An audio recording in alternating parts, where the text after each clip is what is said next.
चुनाव का मौसम हो और नेताओं के वादों की फेहरिस्त न हो, ऐसा संभव ही नहीं है।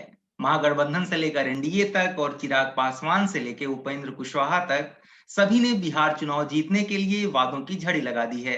नमस्कार, मेरा नाम है आदित्य द्विवेदी और आप देख रहे हैं लोकमत हिंदी। बिहार चुनाव के लिए तमाम पार्टियों ने आज अपना मैनिफेस्टो जारी कर दिया है। किसके पिटारे में बिहार के लिए क्या है, इस बारे में बात करने के लिए हमारे साथ मौजूद हैं वरिष्ठ संवाददाता एसपी सिन्हा सर। सर, आपका स्वागत है। बहुत बहुत धन्यवाद। सबसे पहले तो ये बताइए कि आज किस किस पार्टी ने अपना मैनिफेस्टो जारी किया है। आज पहले लोजपा ने जारी किया अपना मैनिफेस्टो, जी। उसके बाद कांग्रेस ने जारी किया। आज केवल दो ही पार्टियों के द्वारा अपना मैनिफेस्टो जारी किया गया है। इसके पहले महागठबंधन ने जारी किया था। महागठबंधन ने पहले जारी किया था। जी जी। महागठबंधन के द्वारा पहले जारी कर किया जा चुका था। उसके बाद एनडीए ने अपना विजन जारी किया था, रिपोर्ट कार्ड जारी किया था। जी। उनका मैनिफेस्टो जारी नहीं हुआ है। लोजपा की तरफ से मैनिफेस्टो जारी किया है, उसका नाम दिया गया है विजन डॉक्यूमेंट्री। जी। हाँ, first Bihar, first Bihari, first Bihar जी करके ऐसा उन्होंने नारा दिया है। क्या क्या बड़े बड़े वादे किए इसके उन्होंने तहत अपने इस डॉक्यूमेंट में? मुख्य तौर पर उनका जो कंसंट्रेशन है वो यूथ को लेकर ज्यादा है।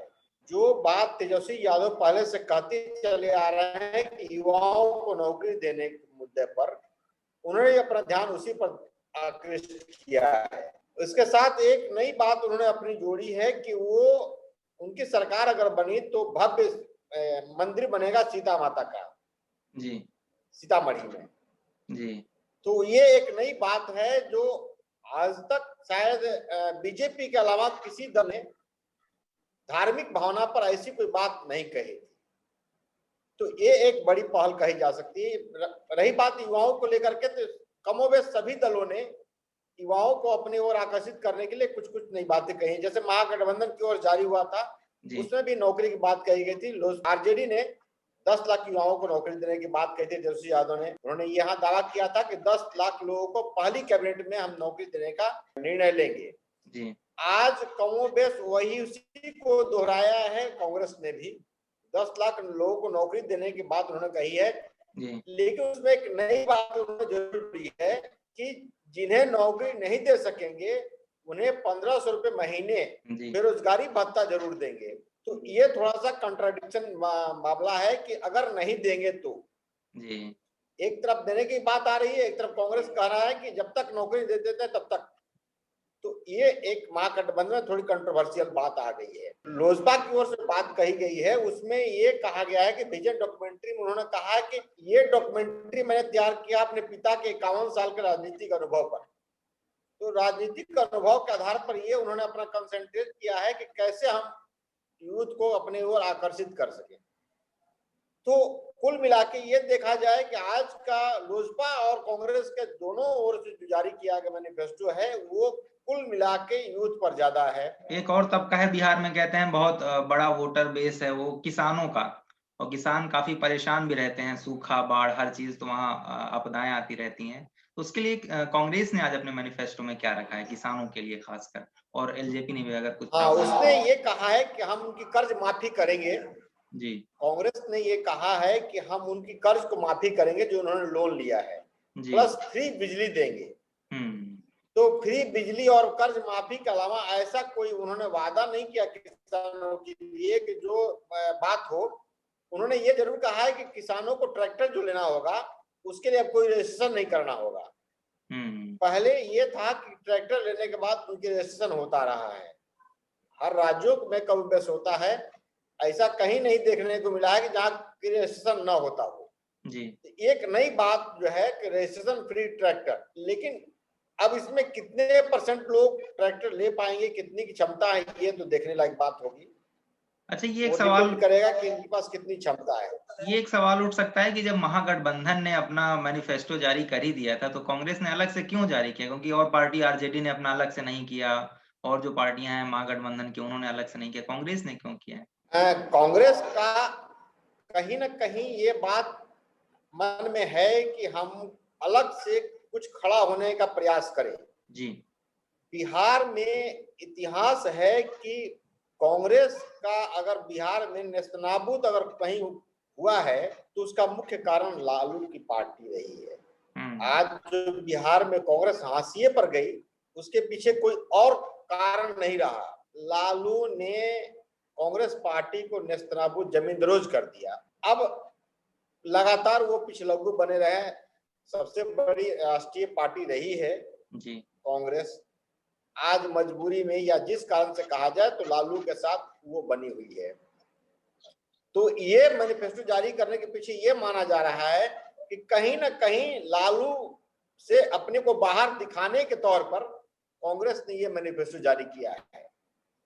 अदरवाइज जो महागठबंधन का मैनिफेस्टो था उसकी कुछ ना कुछ इसमें बातें हैं, लेकिन कुछ अलग भी बातें हैं जिसको कांग्रेस अपने तौर पर पेश करना चाहती है किसानों के लिए, युवाओं के लिए। जैसे 1500 रुपए बेरोजगारी भत्ता के बाद महागठबंधन के मैनिफेस्टो में नहीं है कहीं, लेकिन कांग्रेस ने अपनी ओर से ये बात कही है। तो अगर महागठबंधन का मैनिफेस्टो लागू किया जाए तो कांग्रेस के मैनिफेस्टो में समस्याएं आ सकती हैं। अगर कांग्रेस के मैनिफेस्टो लागू किया जाए तो महागठबंधन का वो जो मैनिफेस्टो पेश किया गया है उस पर प्रश्न खड़ा होता है। ये कुल मिलाकर थोड़ी सी कंट्राडिक्टरी बात आ रही है सामने। ये तो हो गई विपक्ष की बात। एनडीए कौन से मुद्दों पे वोट मांग रहा है कि हम अब क्या करके देंगे, हमने क्या किया है? कौन से वो मुद्दे हैं जिस पे एनडीए वोट मांग रहा है अपनी चुनावी रैलियों में? देखिए, एनडीए का मुख्य बात है कि मुख्यमंत्री नीतीश कुमार ने 7 निश्चय 2 की एक अनाउंसमेंट किया है जिसमें युवाओं के बारे में, मतलब शिक्षा जो है वो फ्री करने की बात कर रहे हैं। अप टू 12 तक लड़कियों को फ्री मुफ्त शिक्षा देने की बात कर रहे हैं जी। विकास की बात कुछ कर रहे हैं, जो पहले से कुछ कमी रह गई है उसको पूरा करने के दावे के साथ वो आगे बढ़ रहे हैं।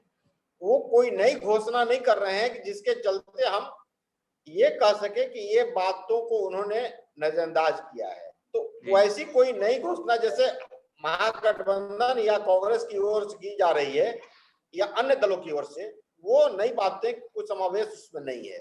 7 निश्चय 2 के बाद जो है वो केवल नीतीश कुमार का 7 निश्चय 2 चल रहा है का अनाउंसमेंट है, उसी को वो मान रहे हैं। सीएम योगी भी, उत्तर प्रदेश के मुख्यमंत्री योगी आदित्यनाथ भी वहां डटे हुए हैं। वो किन मुद्दों को ज्यादा उठा रहे हैं अपनी रैलियों में एनडीए के लिए वोट मांगने में? देखिए, बिहार में जो जंगल राज रहा है लालू, सो कॉल्ड जंगल राज लालू राबड़ी के शासन काल को जी। वो मुख्य तौर पर उससे पेश कर रहे हैं कि कहीं उसकी पुनरावृत्ति न हो जाए जी। दूसरी बात है कि आतंकवाद की बात तो योगी की पुरानी ढर्रा रही है, वो उसको कभी छोड़ नहीं सकते हैं जी। तो उसको वो समावेशित कर रहे हैं अपने रैलियों में।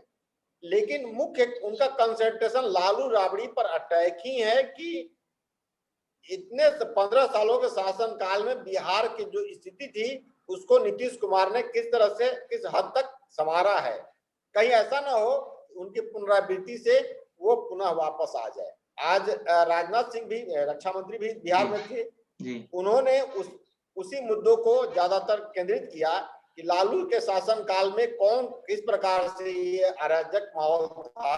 तो एनडीए का मुख्य है कि जितने भी नेता आ रहे हैं वो लालू परिवार से ही कंसंट्रेट कर रहे हैं, उस पर ही ध्यान करके रैलियों को संबोधित कर रहे हैं जी।